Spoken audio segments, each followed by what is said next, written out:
Guys, welcome to my YouTube channel technical Mauj Masti. मैं आपके लिए लाया हूँ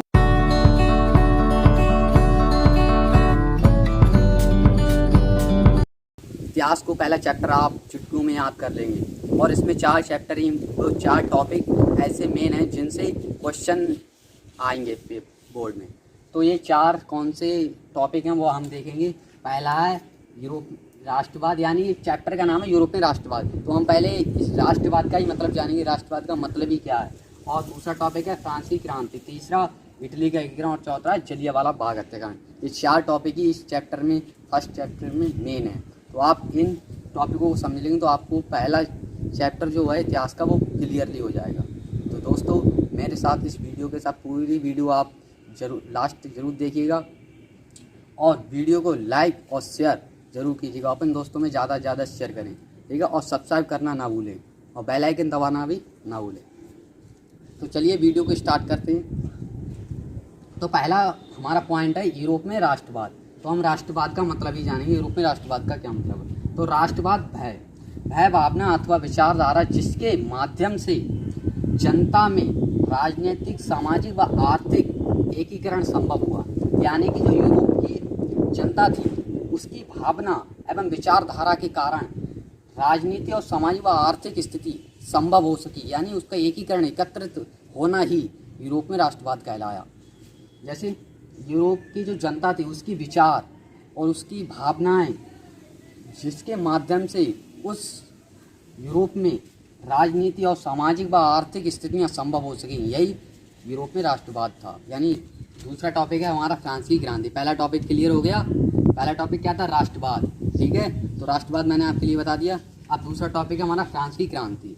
तो फ्रांसीसी क्रांति क्या थी? अमेरिका के स्वतंत्रता संग्राम के प्रभाव से फ्रांस में एक क्रांति का रूप दिखाई दिया। सन 1789 ईस्वी में फ्रांस में जो राजनीतिक उथल पुथल का दौर चला उसे ही इतिहास में फ्रांस की क्रांति के नाम से जानते थे। जब अमेरिका थी, जब उसकी अमेरिका स्वतंत्र हुई, उसी के साथ साथ फ्रांस में भी एक क्रांति का दौर चला। यानी कि राजनीति में जो राजा था वहाँ का लुई सोल्वा, उसकी मनमानी के अनुसार जनता बहुत खिलाफ हुई। वो अपनी इच्छा अनुसार कार्य कर रहा था, तो जनता उसकी राजनीति से खिलाफ हो गई और उस राजनीति में उथल पुथल हो गई। यही इतिहास में फ्रांस की क्रांति के नाम से जानी जाती है। यही इतिहास में फ्रांस की क्रांति के नाम से जानी जाती है, ठीक है। यही राजनीति उथल पुथल को, मतलब जो अमेरिका थी, अमेरिका की स्वतंत्रता के बाद फ्रांस में एक क्रांति की लहर उठी। वो लहर वहाँ के राजा लुई सोल्वा के अत्याचार, भ्रष्टाचार और राजनीतिक वो व्यवहार करने के कारण ही यह उथल पुथल हुई। इसी को फ्रांसीसी क्रांति के नाम, इतिहास में इसी को फ्रांसीसी क्रांति के नाम से जानते हैं, ठीक है। क्लियर हो गया। अब बढ़ते हैं हम फ्रांसीसी क्रांति के कारण क्या थे। तो फ्रांसीसी क्रांति के मुख्य 5 कारण थे, ठीक है। कौन कौन से वो आपको मैं बताता हूँ। पहला था राजनीतिक कारण, आर्थिक कारण, सामाजिक कारण और दार्शनिकों का प्रभाव और तत्कालिक कारण। तो राजनीतिक कारण क्या हो सकता है? राजाओं की मनमानी। और आर्थिक कारण रुपया पैसा। सामाजिक कारण यही उच्च वर्ग, निम्न वर्ग, तत्काल जनसाधारण वर्ग, यही। और दार्शनिकों, ऐसे दार्शनिकों ऊपर मतलब कोई आए तो जनता को समझाएं, जनता उनकी बात मान ले, फिर वो क्रांति करने लग जाए, तो वो होते हैं दार्शनिक। और तत्काल क्या, वहाँ पर तत्काल में क्या हो रहा था, मतलब जनता भूखी मर रही थी, क्या हो रहा था, तो मैं आपकी अभी इनके बारे में बताऊंगा। यानी कि हमारा टॉपिक है पहला राजनीतिक कारण। तो दोस्तों, अब हम जानेंगे राजनीतिक कारण, ठीक है। राजनीतिक कारण क्या थे? यानी फ्रांस की क्रांति थी, उसके 5 कारण थे राजनीतिक कारण। तो हम सबसे पहले देखेंगे राजनीतिक कारण क्या थे। तो राजनीतिक कारण को हम निम्न प्रकार से समझ सकते हैं, देख सकते हैं, ठीक है। तो पहले राजनीतिक कारण, पहला टॉपिक क्या था? राजाओं की मनमानी। या राजा अपनी इच्छा अनुसार काम करते थे, इच्छा अनुसार कर वसूलते थे, यही राजाओं की मनमानी थी। तो राजा की मनमानी यानी कि राजा अपनी इच्छा अनुसार कार्य करते थे, ठीक है। यानी राजा जो थे अपनी इच्छा अनुसार काम करते थे। उनकी इच्छा है तो जनता को खाने पीने के लिए कुछ दिया, इच्छा नहीं है तो नहीं दिया, ठीक है। या विकास कराया, नहीं कराया, उनकी वो अपनी इच्छा अनुसार करते थे। इच्छा नहीं है तो कराया, और इच्छा है तो कराया, नहीं है तो नहीं कराया। और क्या था? वे अपनी इच्छा अनुसार फ्रांस की जनता से कर वसूलते थे। यानी उनकी इच्छा थी इतना 25 यानी 20% खर्च चाहिए, यानी 50-50 चाहिए, तो उतना ही वो कर लेते थे। उनकी इच्छा जितने भी उतना ही कर लेती है वो फ्रांस की जनता से। ठीक है, अब दूसरा टॉपिक है राजाओं की विलासिता, यानी राजाओं का जीवन बहुत ही ऐशो आराम से व्यतीत हो रहा था। फ्रांस के राजा और उच्च वर्ग के लोग अपने ऐशो आराम पर पानी की तरह धन बहाकर विलासिता का जीवन जी रहे थे। यानी कि जो फ्रांस में राजा थे और उच्च वर्ग के लोग थे, वो जैसे पानी बहता है ना, इसी प्रकार से रुपए बहा रहे थे और अपना जीवन एकदम ऐशो आराम की तरह जी रहे थे, खूब मौज मस्ती में। फ्रांस की जनता भूखी मर रही थी, उसकी ओर वे बिल्कुल ध्यान ही नहीं दे रहे थे और अपना जीवन एकदम ऐशो आराम की तरह फुल जीवन लाइफ आराम व्यतीत कर रहे थे। ठीक है, और जनता पर नए नए कर लगाकर धन को इकट्ठा कर रहे थे। इस भ्रष्टाचार से छुटकारा पाने के लिए क्रांति शुरू हो गई और जो राजा थे उन्होंने नए नए कर, अब जब पैसा ज़्यादा खर्च करेंगे तो कमी आएगी पैसे में, तो वो उन्होंने क्या काम किया, पैसे नए नए कर लगाने स्टार्ट कर दिए। किसी पर कर, किसी पे ऐसा कोई चीज़ नहीं छोड़ी जिस पर कर ही नहीं, नए नए कर लगाने शुरू कर दिए। यानी धन तो एकत्र करना था उन्हें, और धन एकत्र नहीं तो कम पड़ जाएगा उनके लिए लाइफ में जीने के लिए, तो उन्होंने नए नए कर लगाने शुरू कर दिए, जिससे जनता पर उन्होंने बहुत भ्रष्टाचार की और जनता को जीने में बहुत कठिनाई होने लगी। इससे छुटकारा पाने के लिए जनता ने क्रांति शुरू कर दी। तो फ्रांसीसी क्रांति का पहला कारण था राजनीतिक कारण। ठीक है, वो हमने पढ़ लिया। अब दूसरा कारण है सामाजिक कारण। ठीक है, तो सामाजिक कारण को भी हम निम्न प्रकार से समझ सकते हैं। ठीक है, तो सामाजिक कारण को हम निम्न प्रकार से, इसमें सामाजिक कारण में 3 वर्ग थे। पहला वर्ग था पादरी वर्ग, कुलीन वर्ग और निम्न वर्ग, यानी कि जनसाधारण वर्ग। ठीक है, तो पादरी वर्ग क्या था? पादरी वर्ग में चर्च के उच्च वर्ग के पादरी आते थे, जिनके लिए जनता से मनमानी कर वसूलने का अधिकार प्राप्त था। पादरी में वो लोग आते तो राजा ऊंचे वर्ग के, जब फ्रांस में जो राजतंत्र था, राजा का तंत्र था, उस टाइम जो राजा थे उनके लेवल के लोग आते थे। वो लोग क्या करते थे, जनता से कर वसूलते थे। राजा भी वसूलता था, वो भी लोग वसूलते, उन्हें वो अधिकार प्राप्त था। उस अधिकार प्राप्त वाले लोग पादरी वर्ग में आते थे। ठीक है, अब देखेंगे कुलीन वर्ग में कौन से लोग आते थे। तो इसमें राजा परिवार और सरकार और उच्च वर्ग के लोग आते थे, जो लोगों से 80 से 92% उनकी खून पसीने की कमाई का कर वसूलते थे। और कुलीन वर्ग में वो लोग आते थे जैसे राजा परिवार के, राजा हैं, राजकुमार हैं, राजकुमारी हैं, रानी हैं, ये लोग आते थे। और सरकार, जो उसके पीएम थे, राजमंत्री और सेनापति ये लोग थे, वो आते थे। वो लोग क्या करते थे, जो जनता थी उनसे 80% से लेकर 92% तक कर वसूलते थे वो लोग। ठीक है, और जनसाधारण वर्ग क्या था? तो जनसाधारण वर्ग क्या, इसमें मजदूर तथा सामान्य अशिक्षित लोग आते थे, जिनका सीधा संपर्क राजाओं से नहीं होता था। इसमें क्या था, जैसे जनसाधारण वर्ग था, इसमें छोटे लोग आते थे, सबसे नीची क्वालिटी के। इसमें थोड़े पढ़े हुए लोग थे और कम धनवान थे वो लोग, तो उनका जो संपर्क था डायरेक्ट राजा से नहीं होता था। छोटे करके डायरेक्ट संपर्क होता था पढ़े हुए लोगों, जो ज़्यादा पढ़े थे और ज़्यादा धनवान थे, उन लोगों का डायरेक्ट संपर्क होता सरकार से। लेकिन इस वर्ग में ऐसा नहीं था। इस वर्ग में क्या था, मजदूर और सामान्य अशिक्षित लोग आते थे।